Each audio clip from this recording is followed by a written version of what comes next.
Lingüística, veámoslo desde la antropología.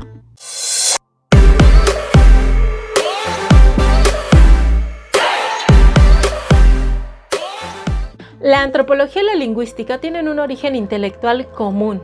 El impulso que llevó a los primeros arqueólogos a buscar los orígenes de la civilización en Grecia, a los primeros folcloristas a buscar los orígenes de la cultura en los cuentos folclóricos, en la memoria común, y a los primeros antropólogos de sillón a buscar los orígenes en las costumbres humanas por medio de la comparación de grupos de seres humanos.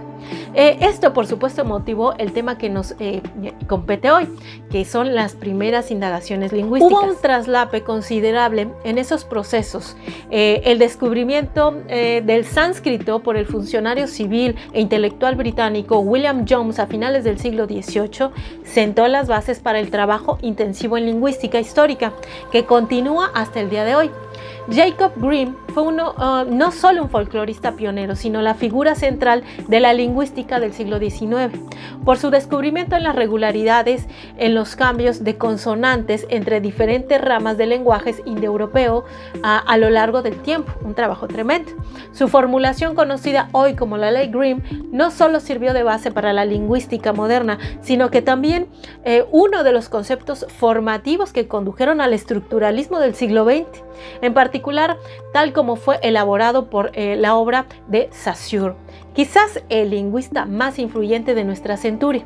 La tradición erudita que siguió los desarrollos de la lingüística histórica en el Viejo Mundo y en Europa llevó en general al desarrollo de la lingüística formal, tal como se enseña hoy en la mayoría de las universidades. La antropología lingüística norteamericana, sus primeras raíces, ya que el interés intelectual en el lenguaje de los pueblos originarios en Norteamérica data de los primerísimos intentos de colonizar en la zona por Roger Williams, fundador de Rhode Island, que compiló un pequeño diccionario de Narragansett en el siglo XIX.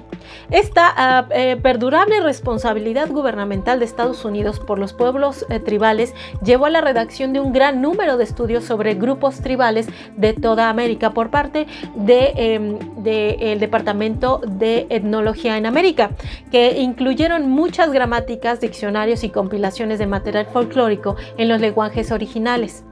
Puede afirmarse que la lingüística fue introducida en el estudio formal de la antropología por el señor Franz Boas, que estaba interesado en aquella por una variedad de razones. Primero, como resultado de sus trabajos tempranos en el Ártico, hizo intentos de aprender inuit y descubrió que era un lenguaje excepcionalmente sutil pero complejo a la vez.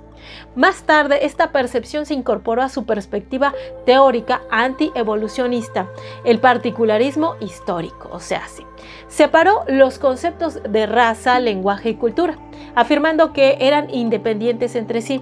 Mantenía que cualquier ser humano era capaz de aprender cualquier lenguaje y asimilar cualquier tradición cultural. Además, diferentes sociedades podían tener ciertos aspectos de su cultura sumamente desarrollados de otros simples en relación con otras sociedades del mundo. Así, se rechazaba la idea de que una sociedad pudiese ser primitiva en todos los sentidos, lingüística, cultural y biológicamente, porque estaba retrasada desde el punto de vista evolutivo, y eso pues ya no. Boas consideraba que cada sociedad se desarrollaba de manera independiente de acuerdo con su propio patrón adaptativo en su entorno físico y social. También opinaba que el lenguaje reflejaba este patrón adaptativo general. Las ideas de Franz Boas formaron la base de la doctrina del relativismo lingüístico, elaborado después por sus discípulos, según el cual ningún lenguaje humano puede considerarse superior a ningún otro en términos de su capacidad de satisfacer las necesidades humanas. La segunda razón de Franz Boas para considerar que la lingüística era importante para el estudio de la antropología tenía que ver con su sensación de que el estudio de la lingüística podría proporcionar una comprensión profunda del funcionamiento de la mente humana sin necesidad de juicios por parte de los informantes, o sea, de quienes estudiaba el Franz Boas.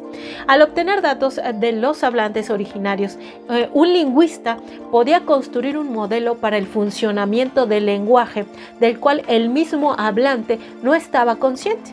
Eso evita las racializaciones secundarias a las que tenían que enfrentarse los investigadores, en este caso las y los antropólogos, cuando requerían de los informantes datos sobre política, religión, economía, parentesco y otras instituciones sociales.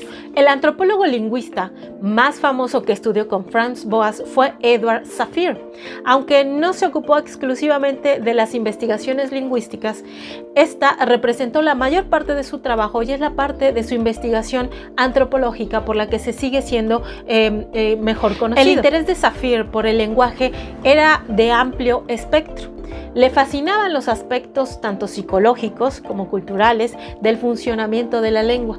El concepto que surgía por entonces de fonema le resultó en especial interés y su artículo seminal de Psychological Reality of the Phoneme en 1933 es un estudio insuperable que demuestra que el fonema no es solo una ficción teórica creada por los lingüistas, sino que representa un constructo cognitivo tan fuerte que lleva a los individuos a afirmar la existencia de sonidos que no están presentes y a negar la de los que sí lo están. Este investigador realizó también trabajos pioneros en lenguaje y género, lingüística histórica, psicolingüística y en el estudio de una cantidad de lenguas originarias en Estados Unidos.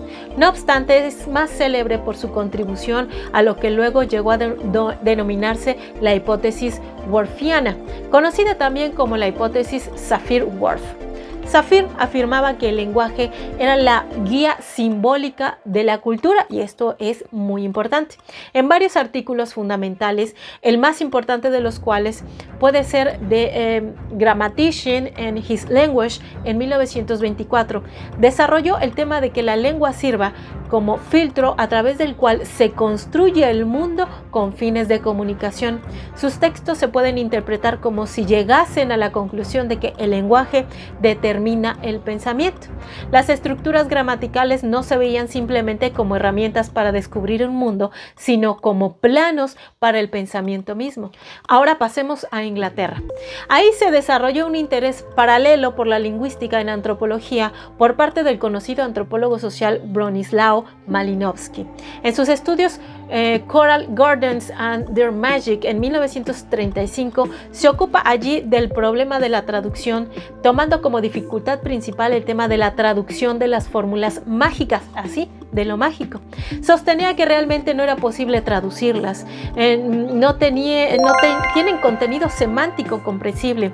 No obstante, realiza una función cultural dentro de la sociedad troviandesa, a la comunidad que él estudiaba.